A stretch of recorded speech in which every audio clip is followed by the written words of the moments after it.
बार फिर अल्पसंख्यक हिंदुओं की आस्था को निशाना बनाया जा रहा है।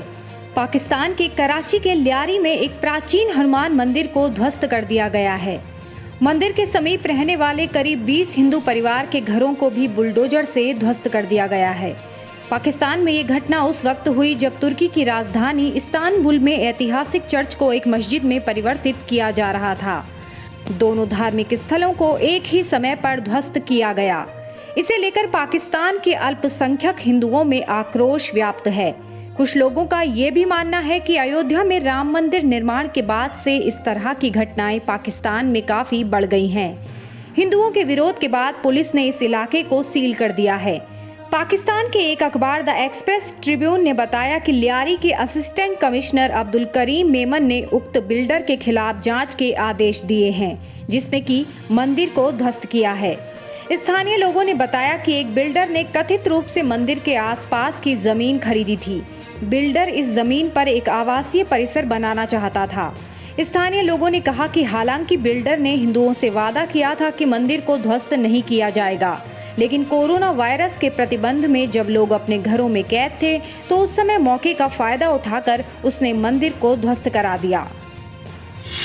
वरिष्ठ अधिवक्ता प्रशांत भूषण ने न्यायपालिका के प्रति अपमानजनक 2 ट्वीट के लिए सुप्रीम कोर्ट से माफी मांगने से सोमवार को इनकार कर दिया।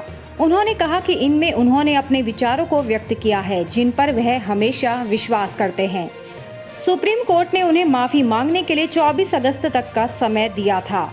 2 ट्वीट के लिए अवमानना के दोषी ठहराए गए प्रशांत भूषण ने अवमानना के मामले में दाखिल अपने पूरक बयान में कहा कि पाखंडपूर्ण क्षमा याचना मेरी अंतरात्मा और एक संस्थान के लिए अपमान समान होगा।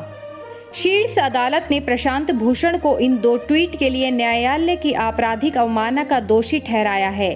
प्रशांत भूषण ने कहा कि अदालत के अधिकारी के रूप में उनका मानना है कि जब भी उन्हें लगता है कि यह संस्था अपने स्वर्णिम रिकॉर्ड से भटक रही है तो इस बारे में आवाज उठाना उनका कर्तव्य है। भूषण ने कहा, इसीलिए मैंने अपने विचार अच्छी भावना में व्यक्त किए, ना कि सुप्रीम कोर्ट या किसी प्रधान न्यायाधीश विशेष को बदनाम करने के लिए। उधर उच्चतम न्यायालय ने कार्यकर्ता अधिवक्ता प्रशांत भूषण के अवमानना मामले को दूसरी पीठ को सौंपने का फैसला किया है। न्यायमूर्ति अरुण मिश्रा की अध्यक्षता वाली पीठ के समक्ष प्रशांत भूषण की ओर से पेश अधिवक्ता राजीव धवन ने कहा था कि उनके मुवक्किल की ओर से उठाए गए कम से कम 10 प्रश्न ऐसे हैं जो संवैधानिक महत्व के हैं तथा उन्हें संविधान पीठ को ही देखने की जरूरत है। 2 सितंबर को सेवानिवृत्त होने जा रहे न्यायमूर्ति मिश्रा ने कहा कि इस मामले को देखने के लिए समय चाहिए, अतः इसे एक उपयुक्त पीठ को सौंपते हैं। कांग्रेस की महासचिव प्रियंका गांधी हमेशा ही योगी सरकार पर निशाना साधती रहती हैं। वह सोशल मीडिया के माध्यम से लगातार योगी सरकार पर हमला बोलती रहती हैं।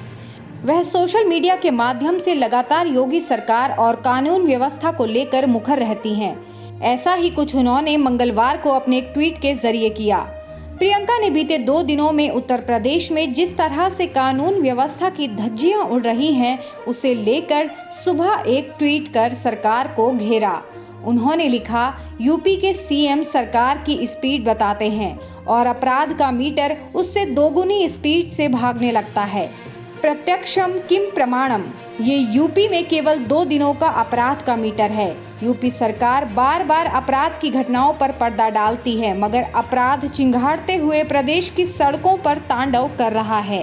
प्रियंका गांधी वाड्रा का यह ट्वीट तब आया है जब प्रदेश में 24 घंटे में 1 दर्जन से अधिक हत्या को अंजाम दिया गया है। इस ट्वीट में प्रियंका गांधी ने उत्तर प्रदेश की आपराधिक घटनाओं का ग्राफ बनाकर जिलावार जिक्र किया है। इसमें बलिया के पत्रकार व आजमगढ़ में पंचायत सदस्य की हत्या का भी जिक्र है।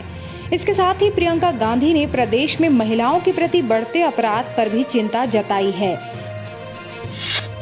कांग्रेस पार्टी समेत जम्मू कश्मीर के 6 प्रमुख राजनीतिक दलों के अलगाववादी सुर की विश्व हिंदू परिषद ने कड़ी आलोचना की है। उसने इन दलों द्वारा अनुच्छेद 370 को बहाल करने की मांग को लेकर जारी संयुक्त घोषणा पत्र को देश विरोधी करार दिया है। विहिप के केंद्रीय कार्याध्यक्ष एडवोकेट आलोक कुमार ने इस मुद्दे को गंभीरता से लेते हुए कहा कि राज्य की पूर्व स्थिति बहाल करने की मांग न सिर्फ देश की जनभावनाओं के विरुद्ध है, बल्कि संविधान, न्याय व्यवस्था तथा संसद की अवमानना की पराकाष्ठा है। वहीं इस पर अपनी सहमति व समर्थन जताते हुए कांग्रेस नेता और पूर्व केंद्रीय मंत्री पी चिदंबरम की तालियों ने कांग्रेस पार्टी के देश विरोधी चरित्र को भी एक बार फिर से सार्वजनिक कर दिया है। उन्होंने राज्य के एक पूर्व मुख्यमंत्री द्वारा यह कहा जाना कि इससे तो अच्छा होता कि मैं आतंकवादी बन जाता को बेहद शर्मनाक और घाटी के लोग को आतंक की राह पर पुनः धकेलने के लिए उकसाने वाला बयान बताते हुए कहा कि जम्मू कश्मीर समेत पूरे देश की जनता ऐसे लोगों को कभी माफ नहीं करेगी।